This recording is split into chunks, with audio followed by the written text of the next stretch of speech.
Be blessed by the divine. The story of my life by Sri Vethathiri Maharishi, Chapter 20, Yoga. We had never had it so good before in our lungi business. Profits increased by leaps and bounds. I found it a bother to have our yarn taken elsewhere for dyeing. So I started a dye works of my own. Freedom from want had been one of my ideals. My poverty had vanished, and I had an income that far exceeded my needs. Lungi sales now touched 125,000 rupees a month. I myself had obtained relief from poverty.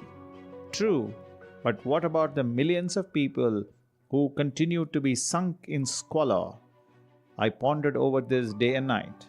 The first thing to be done was to better the condition of the weavers whom I employed.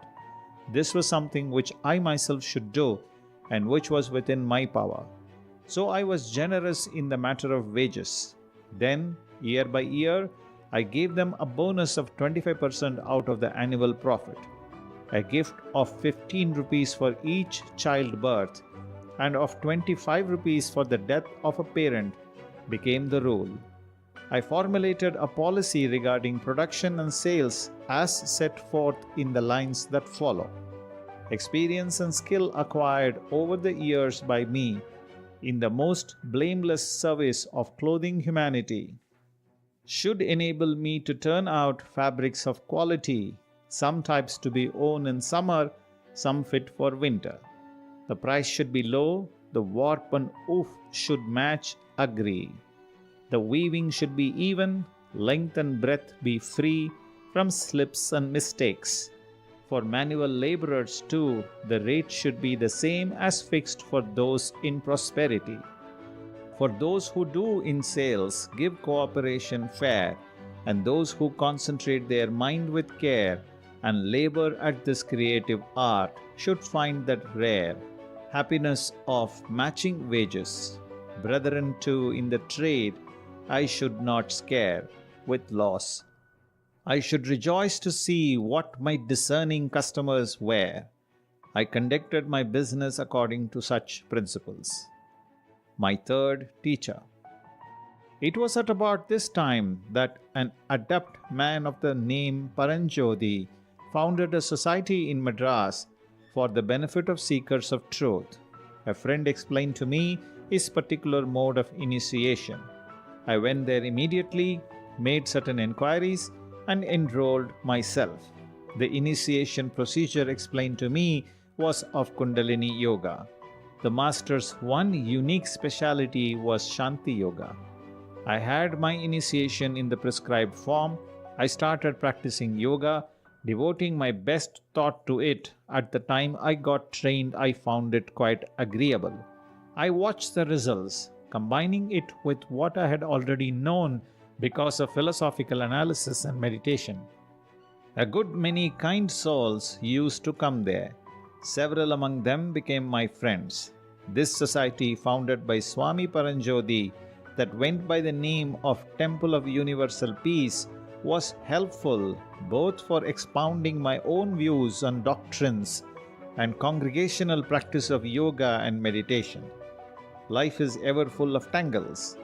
Is not the binding together of body and life itself a tangle?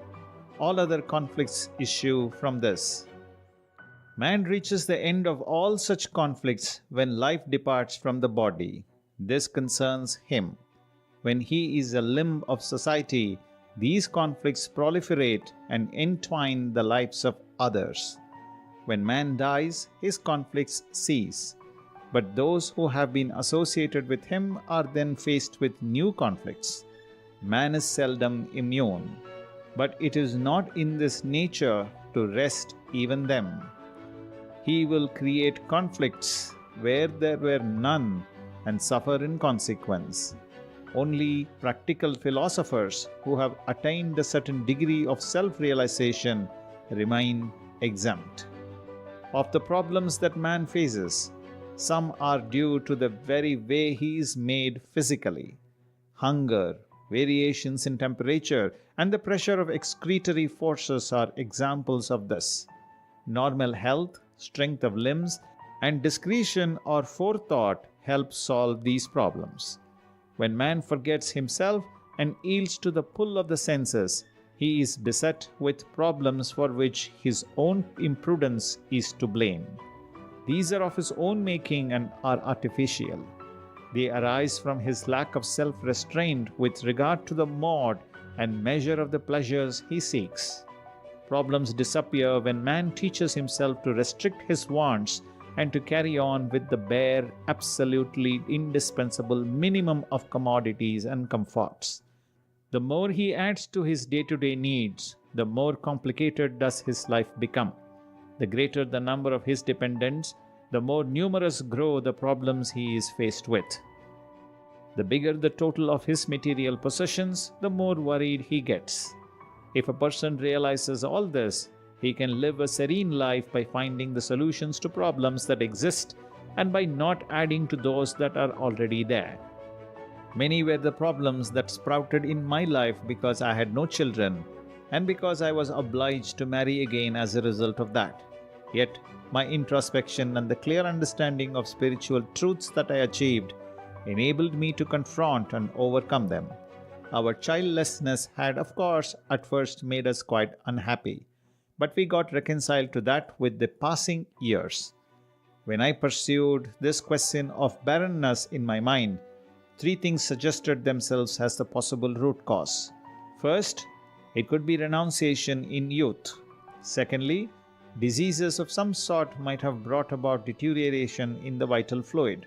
Thirdly, I should name that union with the Almighty Being, which shows not only fulfillment and realization at the loftiest level, but also the fact the force of karma has spent itself in full, leaves no residue. I ascribed the absence of issues to this third factor, and I had no doubts about what. I have in my younger days participated in bhajans where there were choral singing. Saint Tayumanavar's hymn, beginning with the words, "Not merely here or there, but everywhere," was often recited, set to music. Even at that age, I had grasped its significance in full and merged completely in the consciousness of the divine. On getting back home, I would go over the hymn again and again in my mind and relish. As Saint Valluvar says, unless you learn to swim and cross the ocean of birth, you cannot be united with the Absolute. Using up for good the days on as in stock blocks the source of rebirth, effective as a rock. In accordance with these views, I had now and then the good fortune, from infancy onwards, of identifying myself completely with the Absolute. I did not realize the full significance of that state then, but only several years later I did. Mine was a blameless life. I was pure in thought and deed. Whatever I did was in keeping with the highest standards of virtue and rectitude. From childhood onwards, my ambition was to realize God and to attain salvation. So my link with life, as such, snapped. When I got the elucidation later that continuity of the species depends upon the passing on of the seed, I ceased to regret the lack of children. The story of my life by Sri Vethathiri Maharishi will continue in the next video. Visit simplifiedkundaliniyoga.com, sign up to attend our next Kundalini Awakening workshop. Be blessed by the Divine.